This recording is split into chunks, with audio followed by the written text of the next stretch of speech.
Welcome to Brand You, the ultimate personal branding podcast. I'm Kaz Grant. And I'm Toby Lee.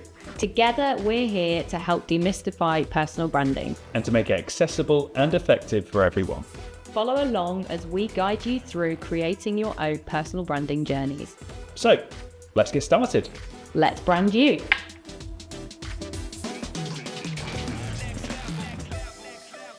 Hey everyone, and welcome back to Brand You, the ultimate personal branding podcast.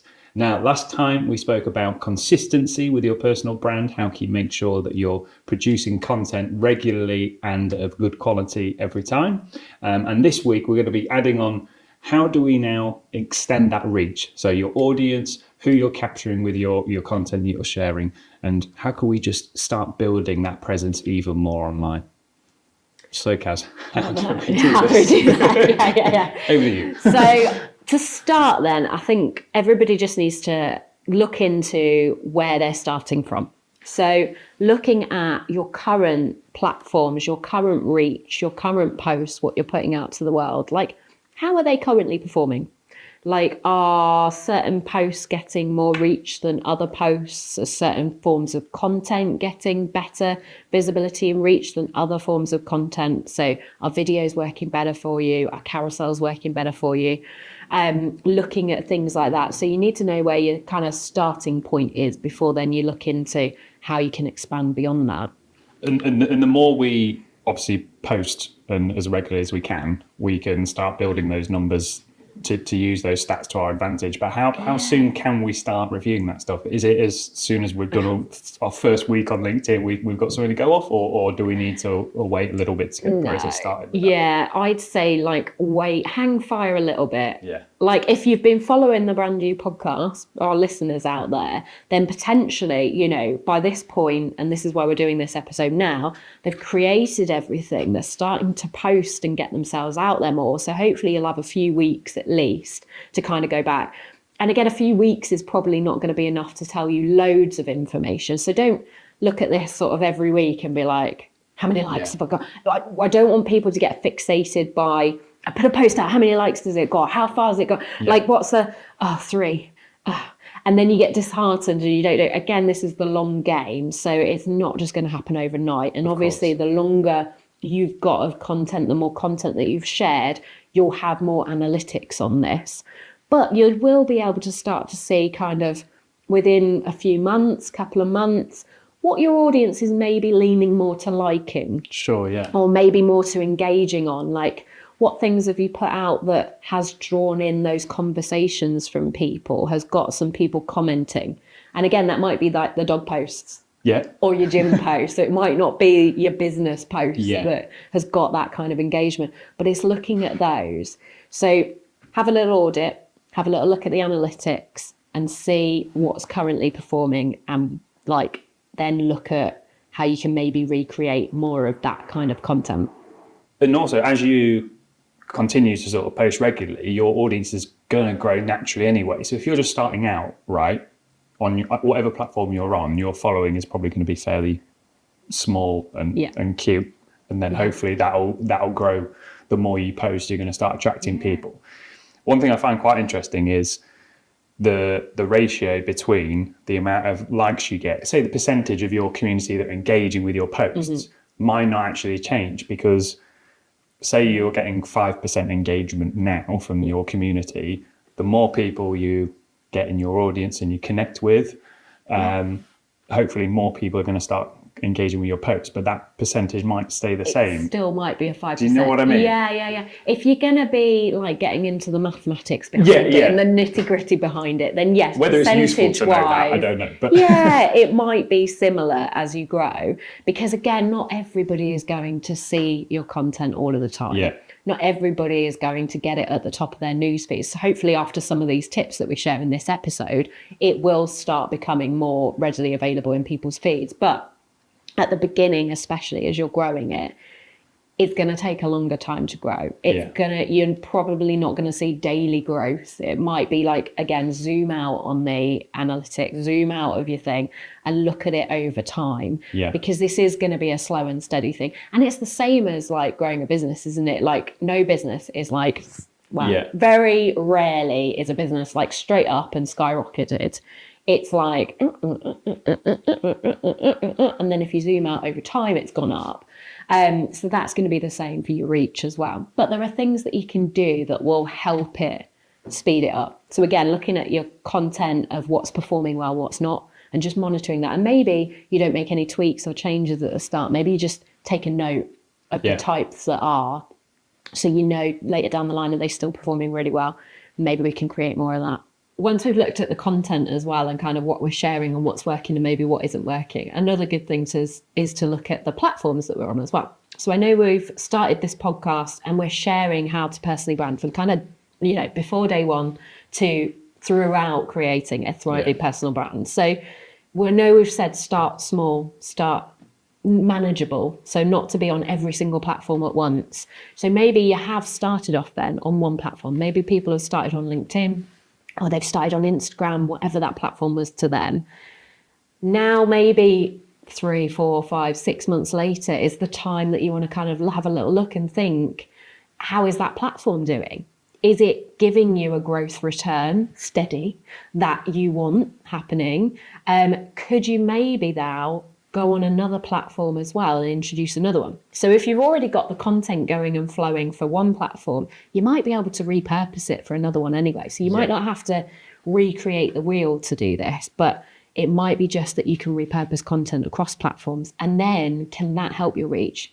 I know, like, I've seen a lot of people recently on TikTok, and I don't think TikTok necessarily is growing their business or helping them grow their business at all, but TikTok is getting them seen by more people, which then is cross-promoted to their other channels, and then getting them on there to then maybe, plug them in, sell to them down the line, build them into that personal brand a bit more. Yeah, that's interesting because I've sort of, seen strategies where people, I guess you kind of use your social media to funnel people into either your website or wherever you want them to go next. I hadn't thought about actually moving them over to another platform to go and get different content or variations of.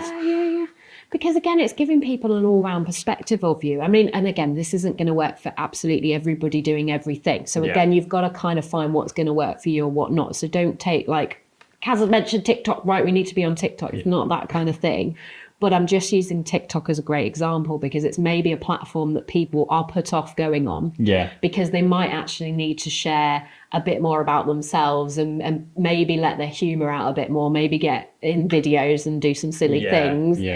Might work for some, might not, might work for some personalities, might not. But if it is your kind of personality, that could be a good place to grow an audience and then send people across to a different platform where then they understand you a bit more. Again, they like you a bit more and they get to know you.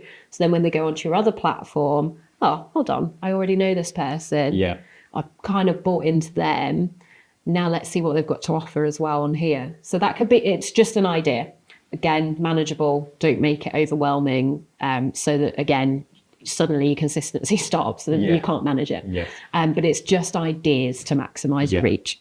I guess it's kind of that old phrase, throw enough crap and some of it'll stick. Another word for crap. But, it's kind of like every now and then just start reviewing what is sticking, what is working, what are you getting feedback on in terms of through the likes and engagement, and where is it coming from? Which of the platforms?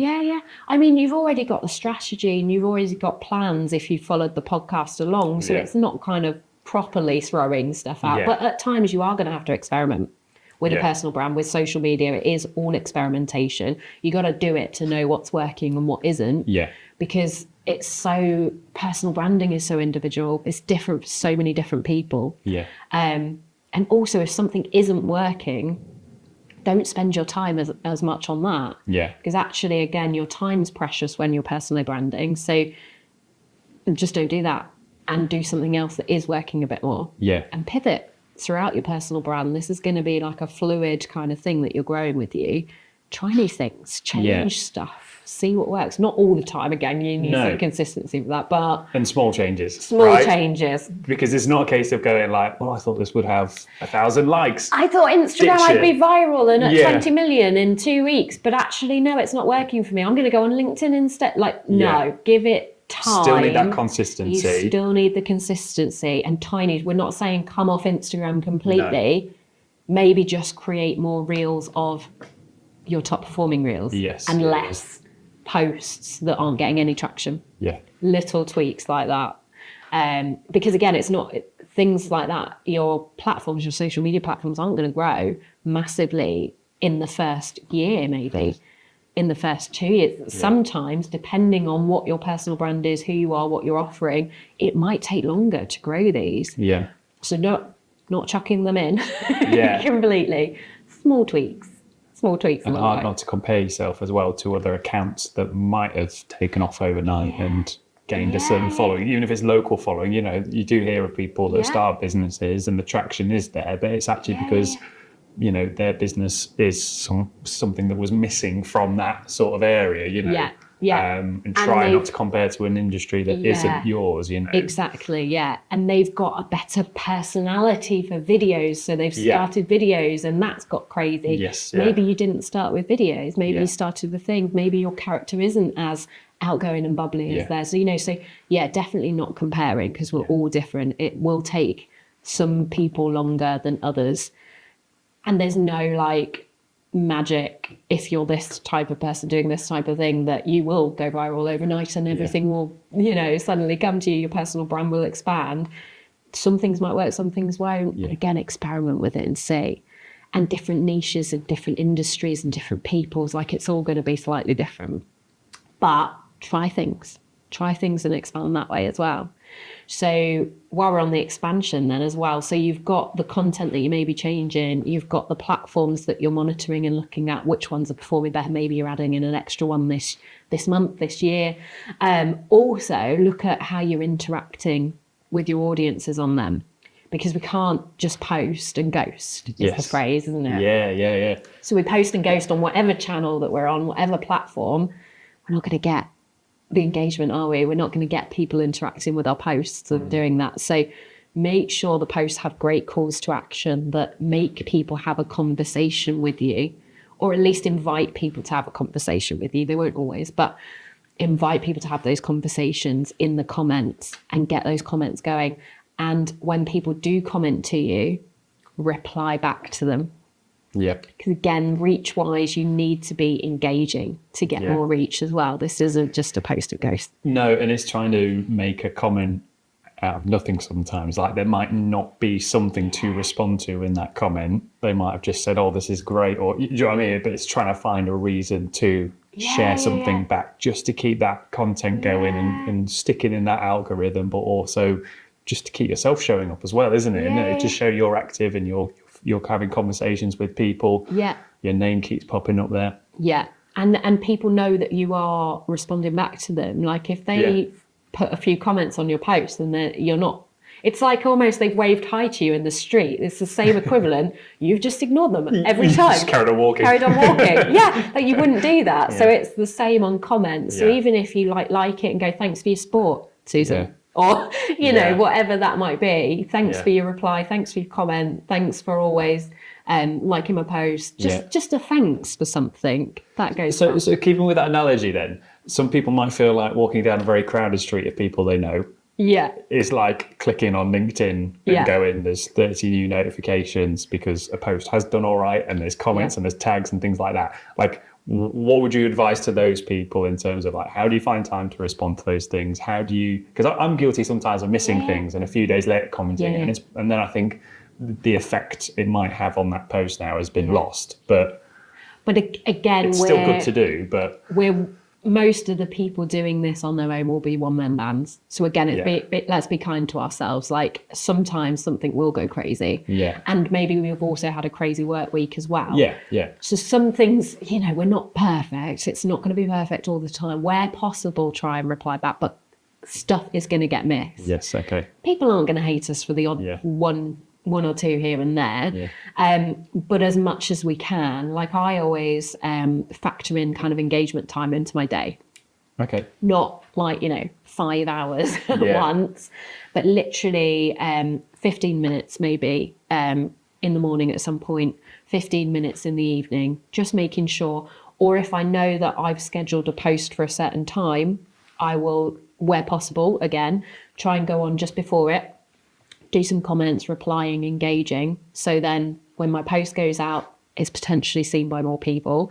And then after that post has gone out, stay on there just for a little while, again, to make sure that I'm responding to those first few commenters, which is great if you can do that all the time. It's not going to be possible all the time unless you've got a social media team working on this for you. Yeah. Like, we've got to just be kind to ourselves sometimes. Yeah, absolutely. But it's good to know what the algorithm kind of likes, because if you can then deliberately factor that time in, then it's beneficial, isn't it? Yeah. Because I'm guilty sometimes of, opening my phone and checking, say, LinkedIn and seeing there's some comments there to respond to, but I might not be able to do it there and then. So I think, I'll do that later. And then, the moment escapes me and I'll never get around to doing it again. I sometimes do that with WhatsApp messages and things, I'll reply to that when I've got time to sit down and give them a good response, and then never get around to it. How many times do all of us humans open a message conversation with the, sorry, I've not replied yet. Sorry it's for the delay in reply. Sorry for, we all do it because again, we're busy, aren't we? And I don't think people mind that at all. No. Because again, when I'm sending a message to somebody, I'm not sending it and sat there at the end of my phone going, reply now.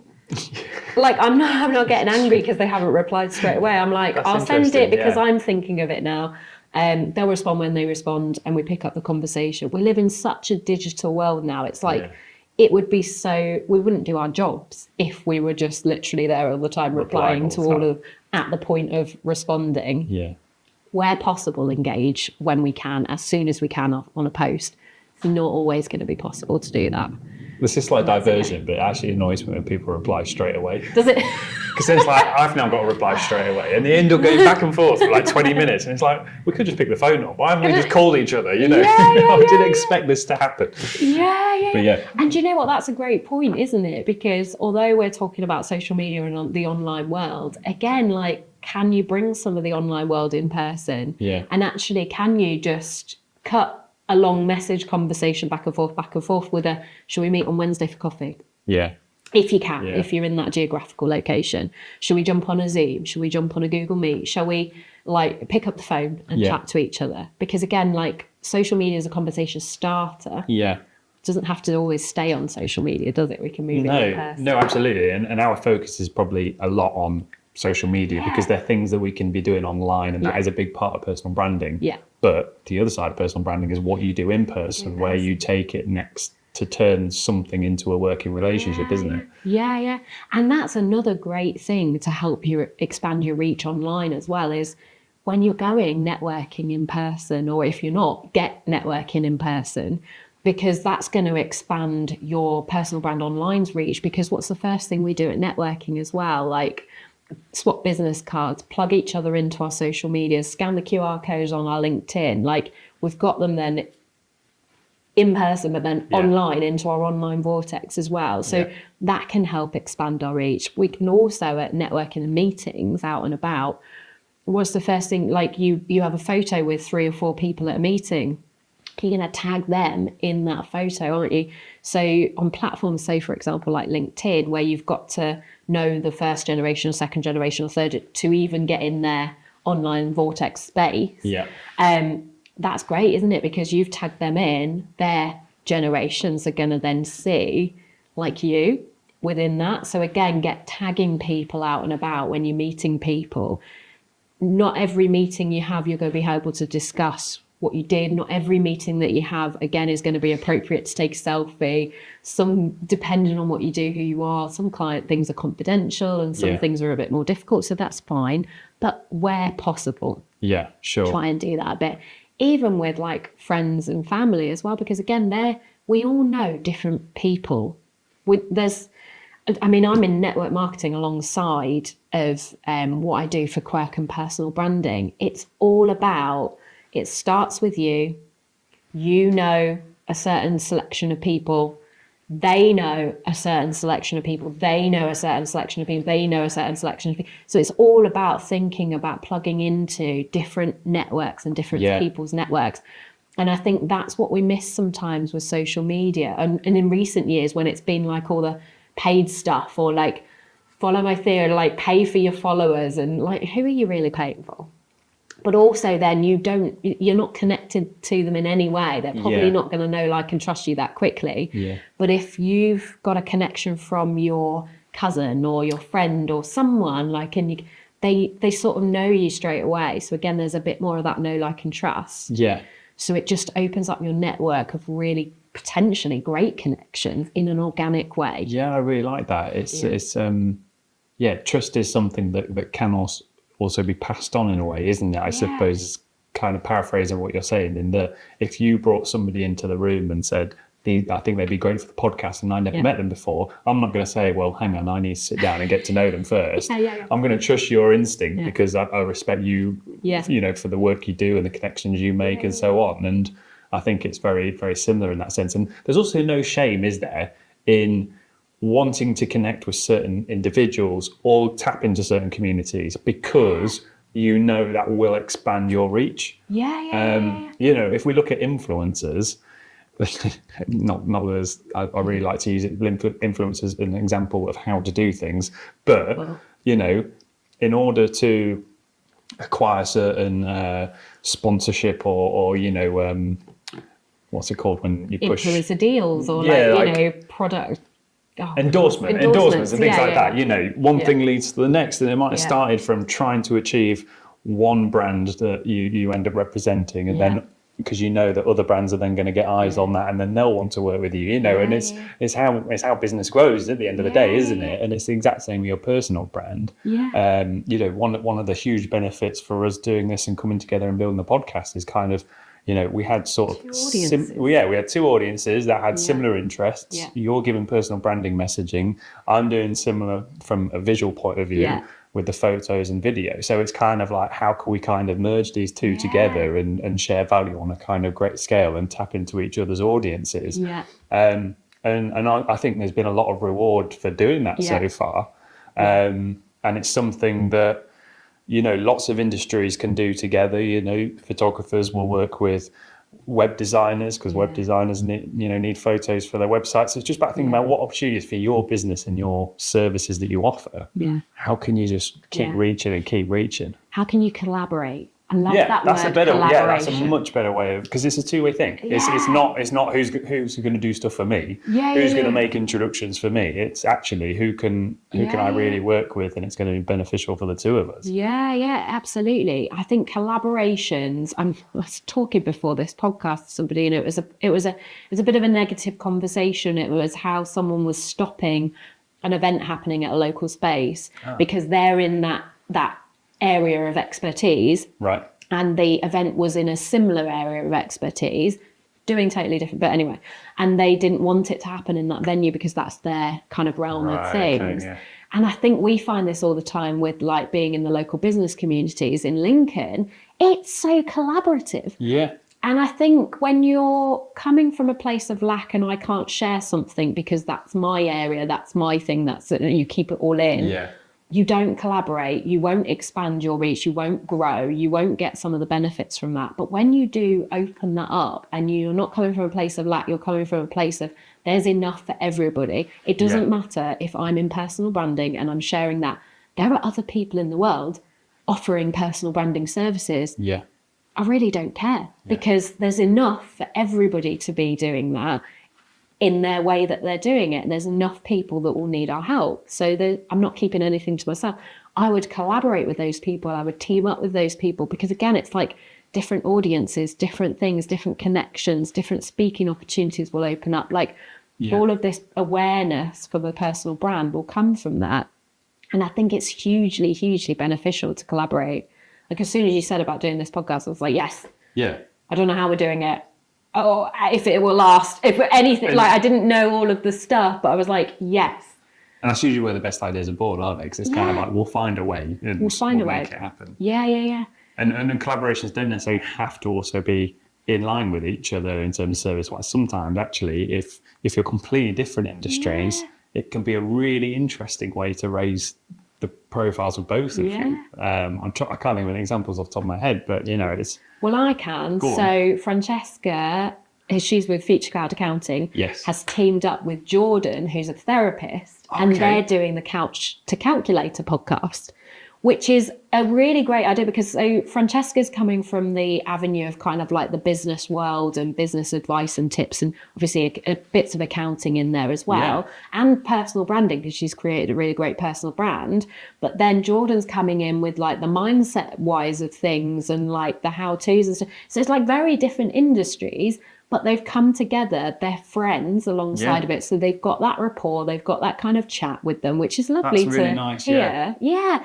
And then actually, we've all got so much knowledge and value to share with the world. Just team up and try things like try a podcast together, try a webinar together. Yeah. Try some of these things, because again, like collaborating on things, even if it's just a post on Instagram. You could do collaboration posts nowadays, can't you? You couldn't do it before, but anybody can tag anybody else and collaborate with them on a post. It will go on your Instagram feed and it will go on their Instagram feed. If you're doing like a live or videos or something like that, that's 2 audiences that you're going to get access to doing one thing. Yeah. So time-wise, it's so efficient collaborating, because you're doing the one thing and it's getting twice as much reach instantly. So think outside the box. Who can you collaborate with? Even if it's a friend. Yeah. Actually, I think there's so much power in friends joining forces and sharing each other's businesses. And again, you've already got that rapport with them. You're not going to run out of stuff to say. Yeah. People are going to love it, because they're going to feel like they're having a chat with a friend as well. And it's going to make it a bit more easy for you. Like, I feel so comfortable doing this podcast with you because we're friends anyway. Yeah. We can chat. We've got that chat. We've got the outside of it to talk about our worlds. So doing a podcast together, there's never any what do I say? Yeah, that's the bit that comes easy, isn't it? Yeah. So I think that's quite beneficial. So collaborations, definitely, that will help your reach grow. A really simple way that somebody could collaborate with another business would be to maybe just host your own networking event, because let's face it, there's tons of opportunities, certainly in Lincolnshire, for networking events, but people love going to them. They're never going to say no. And if you can put a little twist on it and maybe have an activity involved, or it only has to be arranged as a one-off thing, and see what the demand is and what the reach is. But it can be a really good way of use as an example again, I'm going to team up with your business. Let's both invite our audiences, see who turns up, and we share some information on the day. Yeah. It's also a good way to do a little bit of value sharing as well, in that because you've got people in the room for whatever the activity is, whatever the buy-in is of come and get some breakfast or brunch or whatever it is, people aren't going to turn down food, particularly if it's free. Then you've kind of bought access to speak to them, to tell them about your business. People are going to expect that when they turn up. So it's a real good way to kind of just give something a go, see if it works, see what the traction is, gives you content to post about.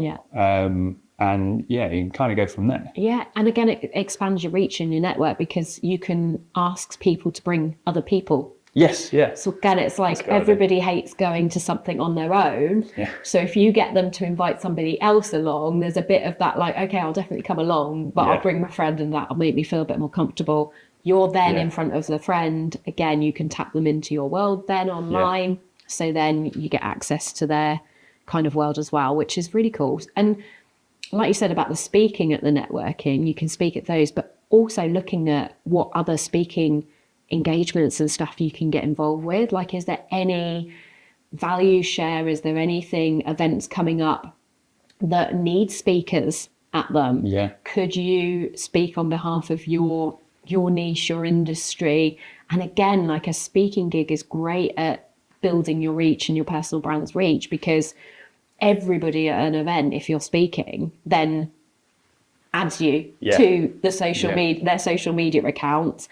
They also positioned you as a bit of an authority as well in that area. So if you're brave enough to go and speak and get those going, that's another great way that can kind of raise your personal brand's profile online. And everybody takes photos. I mean, you can even write it in your speech to encourage everybody to take photos of you and them and get selfies and stuff and tag and all of the rest of it. So you can even tell them to do that, which again is going to open you to their networks online as well. And so, it's great for authority, isn't it? If you can have a picture of you in front of a big room with a load of strangers and saying, I spoke in front of X amount of people today. Yeah. Even if your own personal experience is, I was bricking it. I didn't know what I was doing. It's the first time I've done anything like this. Don't know how my content went down with them. Yeah. None of that matters. People on LinkedIn are going to see that and go, oh, wow, okay, they must be of some sort of influence and know, you buy in on the trust of what it is they're saying. Yeah. And you're never going to expand your reach if you don't put yourself out there for anything. Yeah. So personal branding is scary. You're going to have to do it to expand your reach. Putting your face out there is scary. You're going to have to do it to expand your reach. Talking to people is scary. You're going to have to do it to expand your reach. So even you at your workshops and things, we look confident. We're speaking, doing workshops, running all of this stuff. Inside, we're still not extremely confident with it, but we're a lot more confident, aren't we, than when we were on day one of doing anything like this. Absolutely, yeah. So we've just got to encourage everyone to start, haven't we, and get themselves out there, because I think there's so much power and potential reach expansion when we do these scary things, that we take these steps forward. So guys, I think this week's action step, because every single episode of the podcast, we leave you with something to put into action straight away. I hope you've been doing them. We're watching online. But basically today's action step that we want you to do is to go onto your social media platform of choice and to connect with 5 new people this week. 5 new people. If it can be kind of people that are like your ideal audience, brilliant. But if it's not, then it doesn't matter at this stage. We're just trying to expand your personal brand's reach. So connect with those 5 people. And then what I want you to do is go onto their social media platforms over that week and just see if they've posted any stories or posted any content at all on different platforms, any videos, any posts, carousels, anything like that. And can you comment on those posts? It needs to be a genuine comment, like no using AI. That post was amazing, Gerald, blah, blah, blah. No, right. It needs to come from you. It needs to be from your voice, and a genuine comment. It could be like a compliment, something like that. I really liked your thought process on this post. That could be as easy as it needs to be. If you want to ask them a question, if it warrants a question asked, that's great, because then they'll get back to you with a response, and that will start that engagement, which again will drive your reach. But add 5 new people and then comment on some of those posts over the week as well. So on the next episode, we're going to be looking at the power of video for your personal brand. So we're going to be talking through what kind of video content you can be creating, that you can be creating yourself as well, and also the power that's going to have on expanding your personal brand and its reach. So it kind of ties in with this episode as well. So make sure that you like and subscribe and wherever you listen to the podcast. If you haven't already, join the LinkedIn community page, brand new, where you can get all the updates when new episodes drop. And if you have any questions whatsoever about personal branding or your journey so far, or anything about what you've listened to in these episodes, feel free to connect with Kaz and I, or pop a question into that LinkedIn community group, and we'll be more than happy to help you. Here's to branding you.